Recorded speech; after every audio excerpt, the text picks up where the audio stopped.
So I'm going to do the last half of the notes because you technically already went over the other ones Thursday. So starting at slide 14, labeled World Food Problems. So people get malnourished because they don't get enough food. Each year we have to start growing more food for people because there's more people on the planet. But our production has been increasing for a really long time, but it's not increasing as fast as the human population is. And so that next slide, slide 15, has the graph on there. In green, it says grains per person, and then in blue, it says grain production. So you can see that there was not a lot of grain production happening for the number of people we needed. So on to slide 16, unequal distribution. If we could divide all of the food in the world equally between everybody, no one would have quite enough for good health.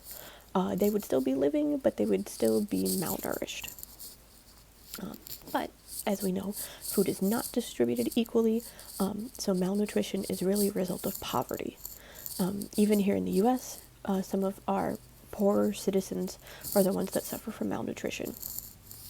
And then you also have things like wars and political strife can lead to malnutrition because they interrupt those transport systems that are trying to bring food to everybody. So, yeah. So 17, droughts and famines. So a drought, long period of time without rain. And so crops don't grow very well in a drought. And a drought is more likely to cause a famine where people need to grow their food locally. So if a drought happens, there may not be seeds to plant the next year. So the effects of the drought are going to be felt for several years until they can kind of bounce back from it.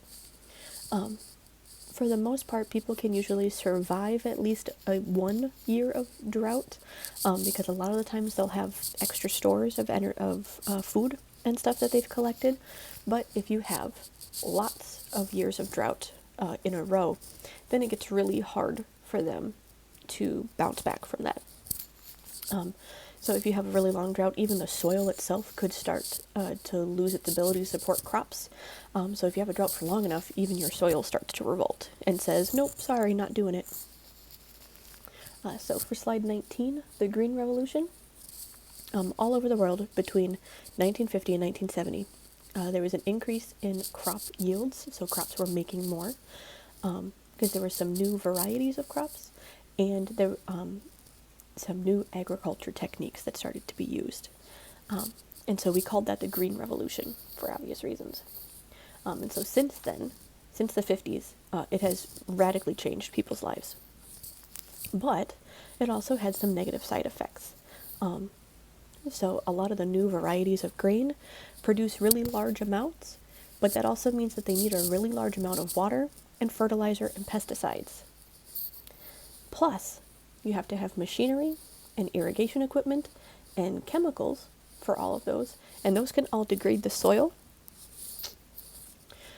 So overuse of fertilizers and pesticides, a lot of the yields from those Green Revolution crops are starting to fall.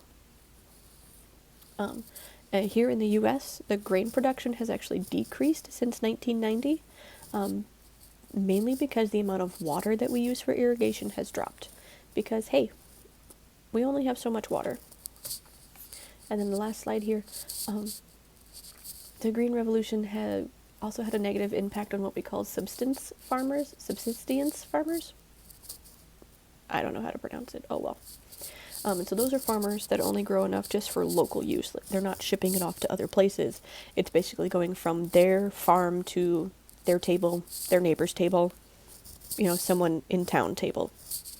Before the Green Revolution, a lot of those farmers worked most of the world's farms, but they can't afford the equipment and water and chemicals needed to grow all those new crop varieties, so they're kind of suffering from that as well. So, I hope this helps.